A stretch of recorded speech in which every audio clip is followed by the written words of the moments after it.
പിന്നെ ഭയങ്കര മനസ്സിൻ്റെ സന്തോഷം മുതൽ ആ ഒരു ആദ്യം എടുക്കുന്ന ഒരു സീനിൽ നസീസാറും ഞാനും വാസിച്ചേട്ടനും കൂടെ അഭിനയിക്കുന്ന ഒരു പാട്ട് സീനുണ്ട്. അപ്പം അതൊരു മ്യൂസിയത്തിലാണ് എടുക്കുന്നത്. അപ്പോൾ അവിടെ ഒരു ആനയെ കൊണ്ട് നിർത്തിയിരുന്നു ഒരു പാട്ട് സീൻ. അപ്പം വാസിച്ചേട്ടൻ പറയുന്നത് നിങ്ങൾ ഈ ആനയുടെ അടിക്കൂടെ നടക്കണം. അരച്ചിലോട് വരച്ച് ഈശ്വര ഇങ്ങനെ അഭിനയിക്കാൻ വന്നിട്ട് ഒരു ആനയുടെ ചവിട്ടോട്ട് ചാണ്ടി കാണണം. അപ്പം ഞാൻ സാറേ ഒന്നും പറയാം സാറേ എനിക്ക് പേടിയാണ്. അപ്പം നസീസാർ പറഞ്ഞു നിങ്ങളെ കുട്ടി പറഞ്ഞ ആ കുട്ടി ആദ്യമായിട്ട് അഭിനയിക്കാൻ വന്നിരിക്കുകയല്ലേ ഇതിനൊക്കെ കൊണ്ട് ആനയുടെ അടിക്കൂടെ നടക്കാൻ വളരെ സമ്മതിച്ചു. അങ്ങനെ മനസ്സോടെ ആ സിനിമയിൽ അഭിനയിച്ചു. ശരി ഈ സിനിമ കഴിയുമ്പോൾ സ്ഥലം വിടാമെന്ന് വിചാരിച്ചു. പക്ഷേ കൃഷ്ണനായ സാറ് പറഞ്ഞു ഈ സിനിമയുടെ അഭിനയിച്ചിട്ട് ഇവിടെ രാത്രിക്ക് പോയിക്കും എന്ന് പറഞ്ഞു. അപ്പോൾ അതേ സമയത്ത് അന്ന് മലയാള സിനിമയിൽ ഹാസ്യം അഭിനയിക്കാൻ ചെറുപ്പക്കാരില്ല.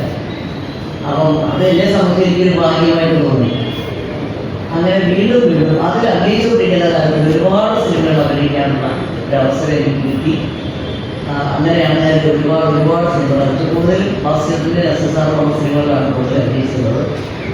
അന്ന് നസീസാറൊക്കെ അഭിനയിക്കുന്ന പഴയ പടം പത്ത് പിള്ളേരാന്നൊക്കെ പറഞ്ഞ് പടങ്ങളൊക്കെ നമ്മൾ ഭയങ്കര ഒരു ആരാധനയോടുകൂടിയാണ് ഇപ്പോഴും ഇങ്ങനെ നോക്കിയിരിക്കുന്നത്. അപ്പം ഉദയാനൊക്കെ ഷൂട്ടിങ്ങിന് പോകുന്ന സമയത്ത് അവിടെയുള്ള ഞങ്ങളെപ്പോഴെങ്കിലും മദ്രാസിലാണ് താമസിക്കുന്നത്.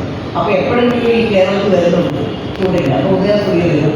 വരുന്ന സമയത്ത് അതിൻ്റെ ഫ്രണ്ടിലോ റോഡ് സൈഡോ അതിൻ്റെ ഷൂട്ടിങ്ങിലുണ്ടാവും. കുറേ പ്രായമായ ഞാൻ കണ്ടതാണ് കുറേ പ്രായമായ സ്ത്രീകൾ വന്നിട്ട് പറയുക അപ്പോൾ എൻ്റെ കൃഷ്ണ എനിക്ക് ഭാഗ്യമുണ്ട് കേട്ടോ കാണാൻ നസീസാറിനെ കണ്ടു. സത്യം പറഞ്ഞാൽ എനിക്കിത് ഭയങ്കര അത്ഭുതമായിരുന്നു. കാരണം അവരുടെയൊക്കെ മനസ്സിൽ അദ്ദേഹം ശ്രീരാമനും കൃഷ്ണനും ഒക്കെയാണ്. മലയാള സിനിമയിൽ അതൊന്ന് ആലോചിച്ച് നോക്കിയായിരുന്നു. കൃഷ്ണനായിട്ടും ശ്രീരാമനായിട്ടും ശ്രീദേവി നസീറായിട്ടും എല്ലാ വേഷങ്ങളും അഭിനയിക്കാൻ പറ്റിയ ഒരേ ഒരു കാലം അതിന്നും. അത് അദ്ദേഹത്തിനോട് ഒരുപാട് സിനിമകൾ വെച്ച് പിന്നെ ഒരുപാട് അനുഭവങ്ങളെന്ന് വെച്ചാൽ മദ്രാസിൽ നമ്മൾ താമസിക്കുമ്പോൾ നമ്മൾ ഇന്നത്തെ പോലെ ലക്ഷങ്ങളോ കോടികളോ ഒന്നുമല്ല നമുക്കൊന്നും കിട്ടിയിട്ടുണ്ട്. തുച്ഛമായ ശമ്പളമൊക്കെ ആയിരുന്നു. അതൊക്കെ നമുക്ക് കിട്ടത്തില്ല. അതൊക്കെ വണ്ടിച്ചൊക്കെയായിരിക്കും. അപ്പോൾ അങ്ങനെ അഭിനയിച്ച് ഇന്ന് കുറേശ്ശെ കാശ് കിട്ടുമ്പോൾ ഈ കിളി കൂട് കൂട്ടുന്ന പോലെ നമ്മളെല്ലാം ചേർത്തിട്ടൊരു വീടുണ്ടാക്കി. അപ്പോൾ വീടുണ്ടാക്കി എല്ലാം കഴിഞ്ഞപ്പോഴത്തേക്ക് അസുഖം ചോദിച്ചു അതിൽ ഇതിൻ്റെ ജനപ്രവേശമൊക്കെ നടത്തി ഞങ്ങൾക്ക് വല്ല ഭക്ഷണമൊക്കെ തരില്ലെന്ന്. ഞാൻ പറഞ്ഞു സാറേ വീടുണ്ടാക്കി കഴിഞ്ഞപ്പോൾ തന്നെ ദാരിദ്ര്യവാസിയെ ഇനിയിപ്പം ഗ്രഹപ്രവേശമൊക്കെ നടത്തിയിരിക്കും ഭക്ഷണമൊക്കെ തരണം വെച്ച് ഞാൻ ഇനി എവിടുന്ന് കടം വായിക്കാൻ ഒന്നുമില്ല കഴിയും. അപ്പം സാറ് പറഞ്ഞു നമ്മൾ മദ്രാസിന് ആദ്യമായിട്ട് ഒരു വീടുണ്ടാക്കില്ലേ നമുക്കതൊരു ആഘോഷമാക്കണ്ടേ. ഞാൻ പറഞ്ഞ ഒരു നിവർത്തിയില്ല. അപ്പം സാർ വിഷമില്ല നമുക്കൊരു ആഘോഷമാണ്. അപ്പോൾ അപ്പോഴത്തെ അങ്ങനെ ഫുഡിൻ്റെ കാര്യത്തിൽ ഞാൻ നമുക്കൊരു കാര്യം ചെയ്യാം. ഈ പൊറോട്ട ഇങ്ങനെയുള്ള സാധനങ്ങൾ പറഞ്ഞിട്ട് കൂടെ ഒരു ഐസ്ക്രീം കൂടെ ആയിരിക്കും. സാധനം എന്തെങ്കിലും പറയുന്നത് സാറേ എൻ്റെ കാശ് കേട്ടോ. ഞാൻ പറഞ്ഞില്ലേ കാശ് വേണമെന്ന്. അങ്ങനെ നസീർ സാറാണ് എൻ്റെ വീടിൻ്റെ ഗ്രഹപ്രവേശം നടത്തി എല്ലാവർക്കും ഭക്ഷണം നടത്തി. ജീവിതത്തിൽ ഒരിക്കലും മറക്കാൻ പറ്റാത്ത ഒരു സംഭവമാണ്.